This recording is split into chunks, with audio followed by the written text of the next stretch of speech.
Michael Jackson, the king of pop, a genius, a nice guy, a man who wanted to heal the world. At least, that's how most people remember him. But behind that image, Michael Jackson made many enemies.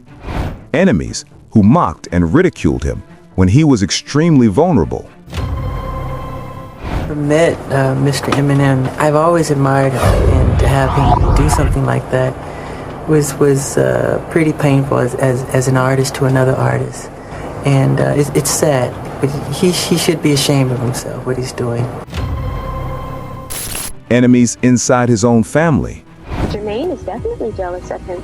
I mean, it's very blatant that he's very jealous of Michael, or anybody that succeeds in that matter in the family. And former friends, who became enemies after betrayal. And think about getting into music publishing. And I thought he was joking. He said, "Oh, I'm going to get yours."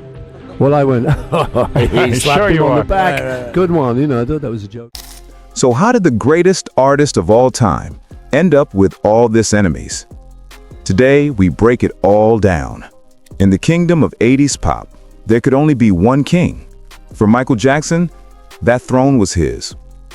But another royal was rising in the ranks, a purple majesty from Minneapolis, who challenged his reign at every turn. Prince. There was never like any rivalry between you and Mr. Jackson? Not to me, no. Okay. So I love the story of you, you know, just all these Prince, I'm sorry. That's the guy you used to be. Mm-hmm. There's the story of you turning down Bad. Well, you know, that Wesley Snipes character, Right. that would have been me. You were made out to be this weird cat, and he was like Mr. Disney, and you're married, chilling. He's this man. You're like a married man. Born just 2 months apart in 1958, Michael and Prince were destined to a collision course. Their careers were a constant parallel. Prince's debut album came just a year before Michael's massive solo breakthrough, Off the Wall. But it was the 1980s that turned their rivalry into a battlefield. Michael's Thriller was a global phenomenon, but Prince's Purple Rain was a cultural tidal wave that even Michael couldn't ignore. He was spotted at several of Prince's shows during the Purple Rain tour, not just as a peer, but as a competitor sizing up the opposition. The rivalry wasn't just professional, it got personal. The tension boiled over in 1983 at a James Brown concert. The godfather of soul pulled Michael on stage, who, after a few signature moves, whispered to Brown, suggesting he invite Prince up next. What followed was pure chaos. Prince, seemingly caught off guard, shredded on guitar, stripped off his shirt, and as he made his exit, accidentally pulled a prop lamppost down with him. Michael was reportedly mortified, believing Prince had made a fool of himself. This public showdown ignited a feud that would last for years. The battle continued behind closed doors. Michael's producer, Quincy Jones, wanted to turn the song Bad into a legendary duet between the two titans. Prince was invited to Michael's home to discuss it, but he immediately took issue with the song's opening line, "Your butt is mine." Prince reportedly told Jackson, "You sure ain't singing that to me, and I sure ain't singing it to you." He rejected the collaboration, a move that stunned Michael. In a world where everyone said yes to the king of pop, Prince's no was a declaration of independence. It wasn't just an artistic disagreement. It was a power play. Prince refused to be a supporting character in Michael's story. Not all of Michael's battles were for the pop charts. Some of his deepest conflicts were born from friendships and business deals, where trust was shattered and alliances turned into bitter feuds. The most famous of these was his falling out with a Beatle, Paul McCartney. In the early 1980s, Jackson and McCartney were close friends and hit-making collaborators on songs like The Girl Is Mine and Say Say Say. During their time together, McCartney gave the young superstar some friendly advice. Get into music publishing. He explained that owning the rights to songs was the real secret to building wealth in the music industry. Jackson listened and then half-jokingly replied, "One day I'll own your songs." McCartney just laughed it off. He wasn't laughing on August 14, 1985. That's the day the ATV music catalog, which held the publishing rights to over 250 Beatles songs, was sold. Following the very advice he'd been given, Jackson entered a bidding war and purchased the entire catalog for $47.5 million. McCartney was stunned. He had been outmaneuvered for his own life's work by his friend. He later described the move as dodgy, saying it felt like a friend buying the rug they're standing on. The friendship was broken, seemingly beyond repair. For Michael, it was business.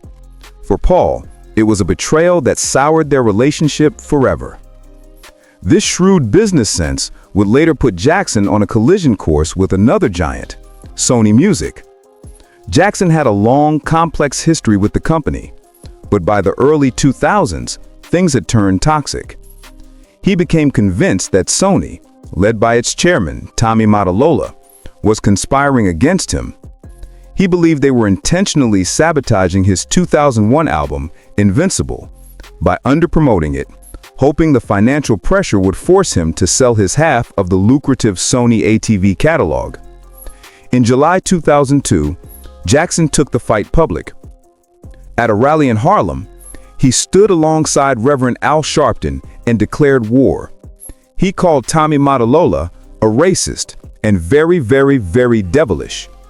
He even led fans in chants of "Down with Tommy Mottola" from the top of a double-decker bus outside Sony's New York headquarters. Jackson framed his personal fight as a battle for all black artists who he claimed were systematically cheated by record labels. Sony fired back, calling his comments ludicrous, spiteful, and hurtful. The ultimate company man had just become its greatest public enemy. By the 2000s, Jackson found himself in the crosshairs of a new kind of rival, the provocative and confrontational rapper Eminem.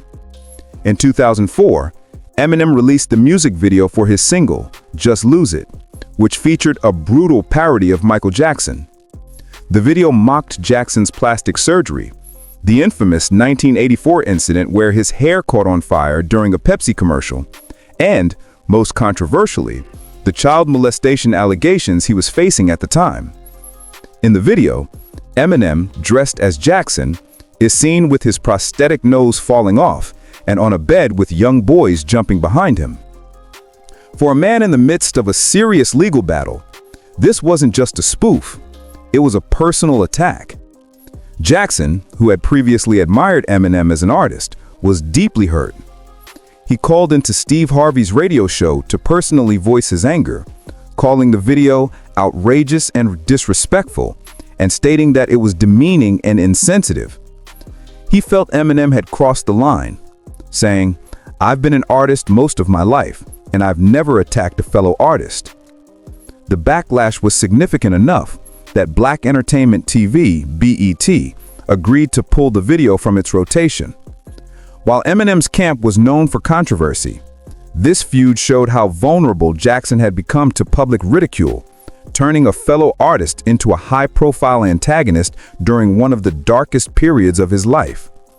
Beyond personal rivals and industry conflicts, Michael Jackson faced an even bigger, more relentless enemy: the tabloid media and the court of public opinion. The moment he became a global superstar, his life was put under a microscope, and his eccentricities were magnified into front-page scandals. His fantastical home, Neverland Ranch, was built as a personal wonderland, but it became the center of the darkest allegations made against him.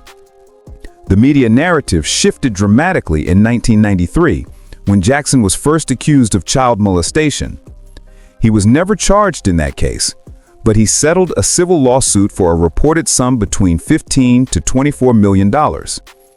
Jackson always maintained his innocence, stating he settled only to end a sensationalized ordeal that threatened to destroy his career.